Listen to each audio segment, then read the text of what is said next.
We should mention that if you take out food and energy, retail sales were actually unchanged last month. But should we get too concerned, or do we need to see more consecutive months of a drop-off in retail sales before we worry? Well, I think we have to be careful with any monthly number. This number wasn't good. A 0.3 decline is never good. But the core retail sales, when you take out some of the volatile factors, were flat. Now, the core retail sales have been trending at nearly 5% year over year, which is a good number. So overall, the state of the consumer remains healthy. We are expecting to see some moderation as income cools, but this report should not be throwing out alarm bells and alarm signals throughout, because I think overall the consumer spending and the U.S. consumer remains the main pillar of the U.S. economy and perhaps even of the global economy. Is this a sign, though, that President Trump's trade war is starting to hurt the consumer? A lot of price increases have started to hit the retail shelves the past few months. Yeah, that's correct. We've started to see these tariffs affect U.S. consumer goods, and that's really impactful in terms of you and I spending at a daily store. When you think about the initial tariffs, the initial tranche of tariffs, they were put on intermediate goods. So producers had to eat in part of that margin instead of passing on the higher cost. In this environment where you have tariffs directly imposed on consumer goods,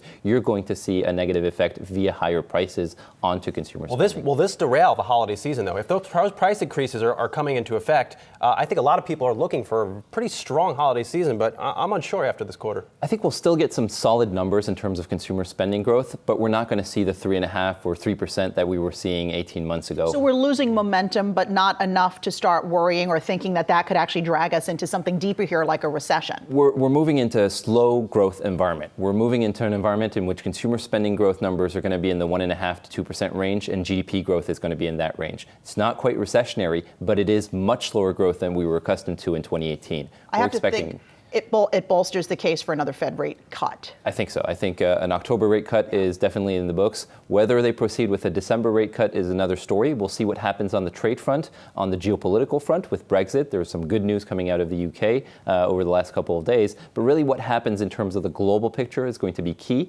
And if consumer spending slows, then that will be added ammunition for the Fed to actually proceed with that. Greg, when you hear the president come out this morning and tweet that the economy would crash like 1929, as an economist, what are your first thoughts? No, I mean, I think we have to contrast things. We're not in a 1929 situation. We're not in a great financial crisis type of situation. We may be headed towards a slowdown that is more significant than just a moderate slowdown with growth around 1.5%. There are a number of downside risks from slower global growth, rising trade tensions, lingering uncertainty, which is affecting private sector confidence. All those factors are key, significant downside risks. But in the current environment, what we're expecting is a gradually slower trend for consumer spending, still well supported by employment and wage growth, which together form that income growth pillar. Does this mean anything to you? 7 of the 13 major categories showed declines. Among those categories, online shopping fell 0.3%. Is that worrisome as we head closer to the holidays? It's kind of a mirror image to last month. Last month we had the same type of expectation in terms of the retail sales. We had a positive growth number, yet half of the categories were actually in decline.